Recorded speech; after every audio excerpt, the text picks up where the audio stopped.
কলকাতাকে দেখা মিলল সাবেক স্বরাষ্ট্রমন্ত্রী সহ একাধিক আওয়ামী লীগ নেতার। কলকাতার ইকো পার্কে ক্যামেরায় ধরা পড়েছেন সাবেক স্বরাষ্ট্রমন্ত্রী আসাদুজ্জামান খান কামাল, অসীম কুমার উকিল, তার স্ত্রী সাবেক এমপি অপু উকিল ও হাজী সেলিমের এক ছেলে সহ আরও কয়েকজন। মঙ্গলবার প্রিয় প্রতিবেদনে এমনটাই বলা হয়েছে। শনিবার সন্ধ্যা 7:30টায় কলকাতার ইকো পার্কে বসে আড্ডা দিচ্ছিলেন আওয়ামী লীগ সরকারের সবচেয়ে প্রভাবশালী মন্ত্রী আসাদুজ্জামান খান কামাল। মুখে শ্বেত শুভ্র সাদা দাড়ি, দূর থেকে দেখে চেনার উপায় নেই। 5 আগস্টের আগে তারই নির্দেশে সারা দেশে ছাত্র জনতার উপর নির্বিচারে গুলি চলে। ইকো পার্কে রাতে সাধারণত কলকাতার স্থানীয়রা আড্ডা দেওয়ার সুযোগ পান, সাথে থাকে ডিনারের ব্যবস্থা। নিরাপদ ভেবে সেখানে বসেই আড্ডা দিচ্ছিলেন সাবেক স্বরাষ্ট্রমন্ত্রী। সাথে ছিলেন আওয়ামী লীগ নেতা অসীম কুমার উকিল, অপু উকিল ও হাজী সেলিমের ছেলে সহ আরও কয়েকজন। তবে তাদের এই আড্ডা বেশিক্ষণ স্থায়ী হয়নি। কিছু বাংলাদেশি জড়ো হওয়ায় দ্রুতই সটকে পড়েন তারা। তবে ভিডিও করতে বাধা আসে কিছু অপরিচিত মানুষের কাছ থেকে।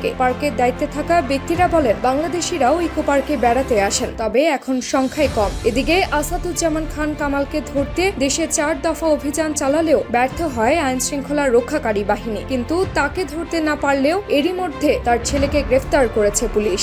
আমাদের পরবর্তী প্রতিবেদন দেখতে চোখ রাখুন পায়রা নিউজের ইউটিউব চ্যানেলে। তাবাসসুম হকানিকা, পায়রা নিউজ ডেস্ক। আর চ্যানেলটি ভালো লাগলে লাইক, শেয়ার ও সাবস্ক্রাইব করতে ভুলবেন না।